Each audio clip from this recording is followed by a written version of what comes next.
Welcome to Aakash GS classes. मैं यहाँ आपको अभी पढ़ा रहा हूँ फिजिक्स, और ये फिजिक्स इंपॉर्टेंट होगी आपकी आरआरबी, एनटीपीसी, ग्रुप डी और सारे कॉम्पिटिटिव एग्जाम्स के लिए। और इससे पहले मैंने आपको एक वीडियो लेक्चर अपलोड कर दिया है, वो इसका पार्ट 1 था। तो चलिए आज शुरू करते हैं इसका पार्ट 2, ज़्यादा टाइम वेस्ट ना करते हुए। तो पार्ट 2 में हम पढ़ने वाले हैं प्रकाश वर्ष लाइट ईयर। तो लाइट ईयर क्या होता है? नॉर्मली आप लाइट ईयर क्या बोलोगे? नॉर्मली देखो, प्रकाश द्वारा एक वर्ष में तय की गई दूरी को प्रकाश वर्ष कहते हैं।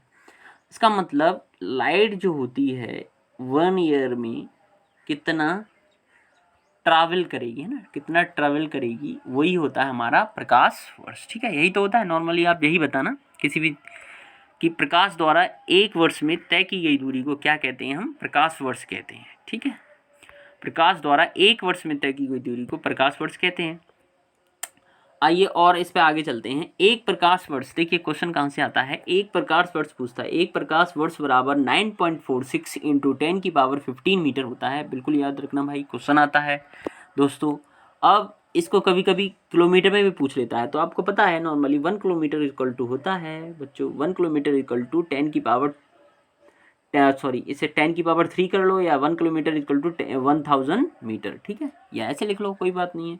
तो आप क्या करोगे? 1 किलोमीटर इक्वल टू 1000 मीटर, तो 1000 मीटर को आप ऐसे लिख सकते हो 10 की पावर 3। ओके, जब आप 10 की पावर 3 को ऊपर ले जाओगे तो जो 10 की पावर 3 है ये हो जाएगा आपका माइनस में। ठीक है, क्योंकि जो पावर होती हैं वो ऊपर जाएं तो माइनस हो जाती हैं, या ऊपर वाली पावर नीचे आए, ठीक है, जो नीचे आए तो वो माइनस में हो जाती है। ठीक है, ये आपस में इंटरचेंज हो जाते हैं। इसका मतलब डिनोमिनेटर में अगर कोई पावर है वो अगर न्यूमरेटर में जाएगी तो वो माइनस हो जाएगी। ठीक है, वो तो आपने पढ़ा ही होगा, तो नॉर्मल रूल है।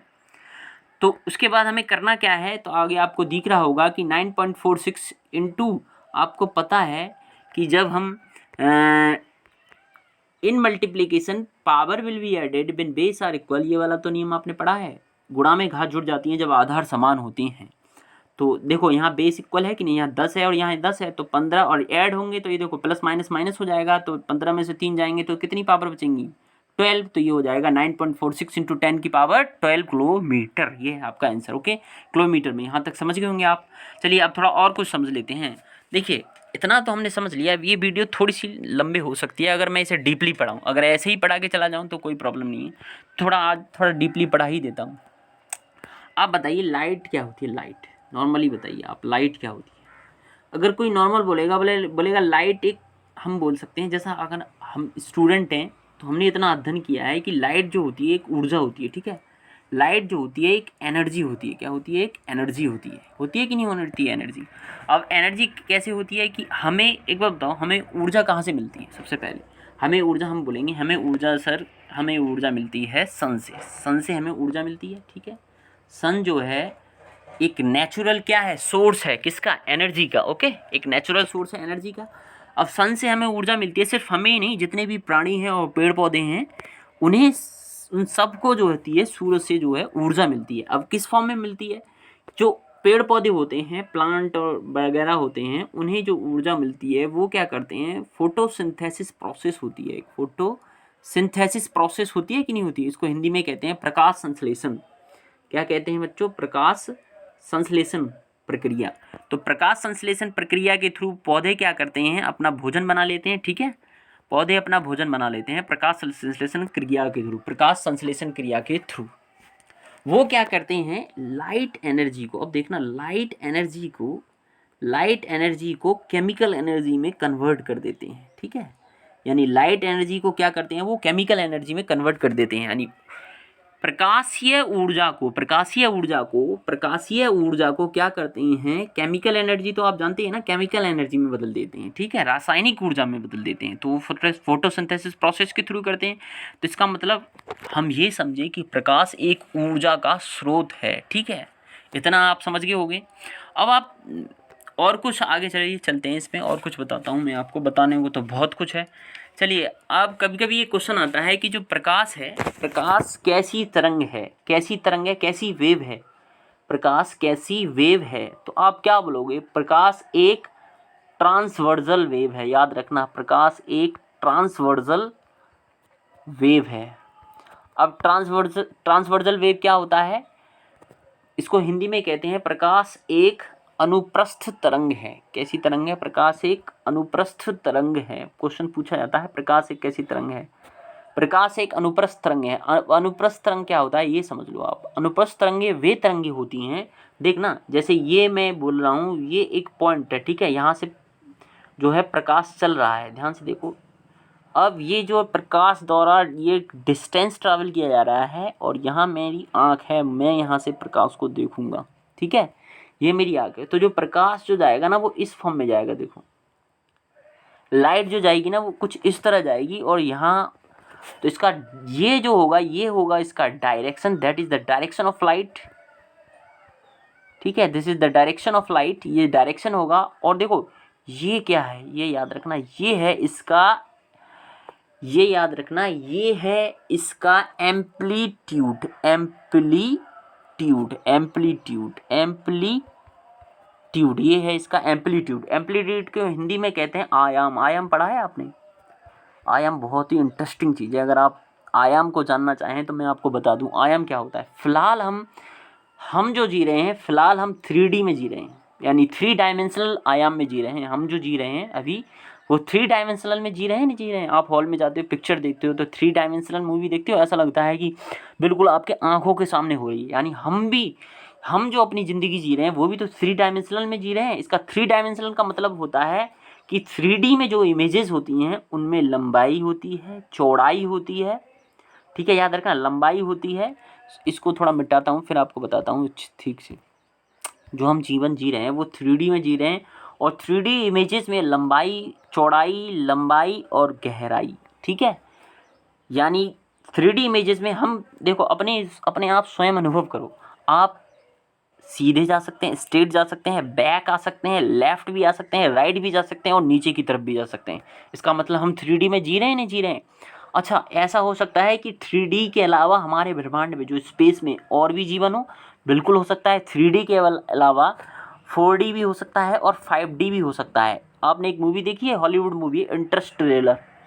इंटरस्टेलर में यही दिखाया गया है कि जो वो चौथे आयाम और 5वें आयाम की कल्पना की गई है। उसमें चौथे आयाम में हम टाइम में क्या कर सकते हैं, टाइम में इधर उधर जा सकते हैं, यानी टाइम में इधर उधर लौट के और वापस आ सकते हैं 4D में, ठीक है, चौथे आयाम में। और 5वें आयाम में तो पूछो ही मत आप, ठीक है। तो ये होता है आपका आयाम।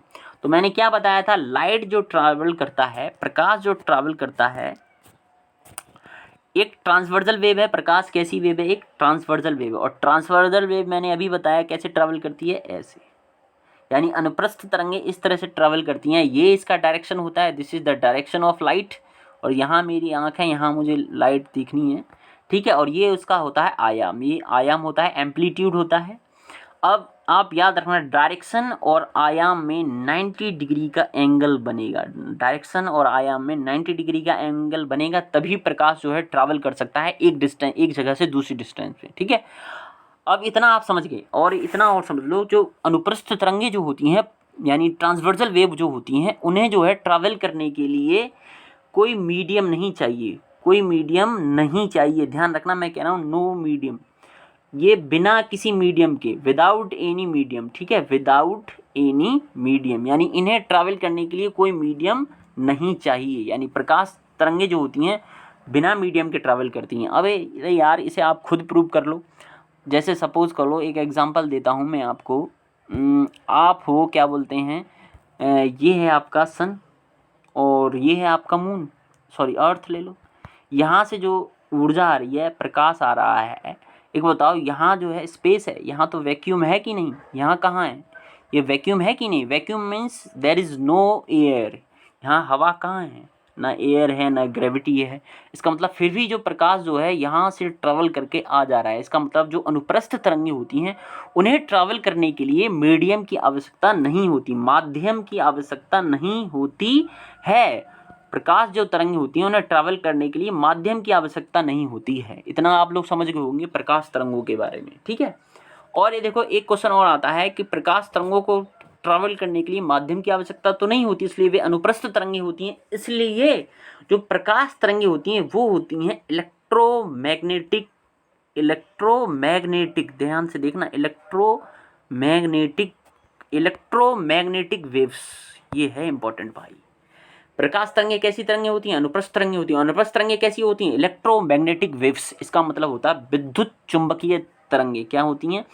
विद्युत चुंबकीय, याद रखना कैसी? विद्युत चुंबकीय तरंगें। विद्युत चुंबकीय तरंगें। चुंबकीय तरंगों को ट्रैवल करने के लिए किसी मीडियम की आवश्यकता नहीं होती बच्चों, ठीक है। अब मेरे ख्याल से आप यहाँ तक समझ गए होंगे। जैसे हम, अच्छा एक साउंड वेव्स ले लो। साउंड वेव्स आपने पढ़ा है ना, साउंड वेव्स होती हैं। साउंड वेव्स आप सोचो, साउंड वेव्स को ट्रैवल करने के लिए मीडियम की ज़रूरत है कि नहीं? और उन्हें मीडियम क्या चाहिए? एयर चाहिए, ठीक है। जो साउंड वेव्स होती हैं वो होती हैं मैकेनिकल वेव्स। क्या होती हैं? Mechanical waves. कैसी होती हैं? मैकेनिकल वेव्स मतलब यांत्रिक तरंगे। यांत्रिक तरंगे। तो यांत्रिक तरंगों को जो है ट्रैवल करने के लिए मीडियम की आवश्यकता होती है, और वो जो ट्रैवल करती हैं वो फ्रीक्वेंसी के थ्रू ट्रैवल करती हैं, ठीक है। किसके थ्रू ट्रैवल करती हैं? फ्रीक्वेंसी के थ्रू। तो अब नेक्स्ट जब मैं पढ़ाऊंगा प्रकाश वाला वो वाला चैप्टर, तो और इसे डीपली पढ़ा दूंगा, ठीक है। इतना काफ़ी है आज के लिए। आगे चलते हैं हम नेक्स्ट। आगे भी टॉपिक है, नहीं तो वीडियो लंबा हो जाएगा, आप लोग बोलोगे। नेक्स्ट आपके टॉपिक हैं पारसेक, और नेक्स्ट है आपका, हाँ चलिए पारसेक। थोड़ा कोऑपरेट कर लेना बच्चों, अभी इतनी सारी थोड़ी प्रॉब्लम हो रही है। पारसेक जो होता है, चलिए पारसेक क्या होता है? पारसेक का पहले फुल फॉर्म समझ लो। पारसेक होता है पैरालैटिक सेकेंड। याद रखना इसको, पैरालैटिक सेकेंड। पारसेक को कहते हैं पैरालैटिक सेकेंड का संक्षिप्त रूप है। यह भी दूरी का मात्रक है, मतलब डिस्टेंस का ही ये क्या है? एक मेजरमेंट करते हैं, ठीक है, मात्रक है, ठीक है। आगे चलते हैं। एक पारसेक बराबर, यानी इससे भी दूरियां ही नापी जाती हैं। एक पारसेक बराबर होता है 3.08 इंटू 10 की पावर 16 मीटर। ये वैल्यू याद रखना, 3.08 इंटू 10 की पावर 16 मीटर। एक पारसेक बराबर, 1 पारसेक बराबर 3.08 इंटू 10 की पावर 16 मीटर। अच्छा, एक पारसेक में कभी कभी पूछ लेता है एक पारसेक में कितनी प्रकाश वर्षें होती हैं? तो एक पारसेक में 3.262 लाइट ईयर होती हैं। याद रखो, थोड़ा ध्यान से देखो, एक पारसेक में 3.262 लाइट ईयर होती हैं। इसका मतलब पारसेक जो है लाइट से भी बड़ा क्या है? यूनिट है। लाइट से भी बड़ी यूनिट है, तभी तो 3.262 प्रकाश लाइट ईयर है, यानी 3.262 प्रकाश वर्ष हैं एक पारसेक में, ठीक है। ये पारसेक क्लियर हुआ होगा। चलिए नेक्स्ट चलते हैं। आपका खगोलीय इकाई, नेक्स्ट हमारा टॉपिक है खगोलीय इकाई, एस्ट्रोनॉमिकल यूनिट। आपको पता है ना एस्ट्रोनॉमिकल यूनिट? खगोलीय, खगोल तो आप जानते हो ना, खगोल शास्त्र जिसके अंतर्गत हम पृथ्वी, चंद्रमा और जितने भी स्पेस में ग्रह हैं उसका अध्ययन करते हैं, ठीक है। तो एस्ट्रोनॉमिकल यूनिट क्या होती है? जो एस्ट्रोनॉट्स होते हैं, जो डिस्टेंस जो नापते हैं, वो इसमें नापते हैं, एस्ट्रोनॉमिकल यूनिट में। तो सूर्य और पृथ्वी, सन एंड अर्थ के बीच की दूरी, या सूर्य और पृथ्वी, सन एंड अर्थ की जो औसत मतलब एवरेज डिस्टेंस को एक खगोलीय इकाई कहते हैं। यानी हिंदी में पहले समझें, सूर्य और पृथ्वी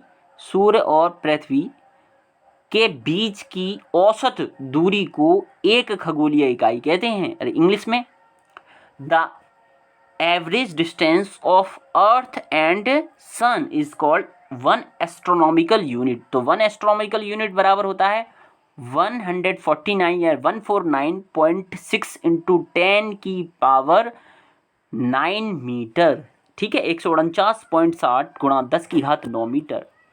अब 1 एस्ट्रोनॉमिकल यूनिट में पारसेक भी पूछता है कभी कभी। 1 एस्ट्रोनॉमिकल यूनिट में कितने पारसेक होते हैं? तो 4.8481 इंटू 10 की पावर -6 पारसेक होते हैं, ठीक है। तो इसका मतलब हम क्या समझे? जो एस्ट्रोनॉमिकल यूनिट है वो पारसेक से भी बड़ा मात्रक है, क्या ये हम समझे?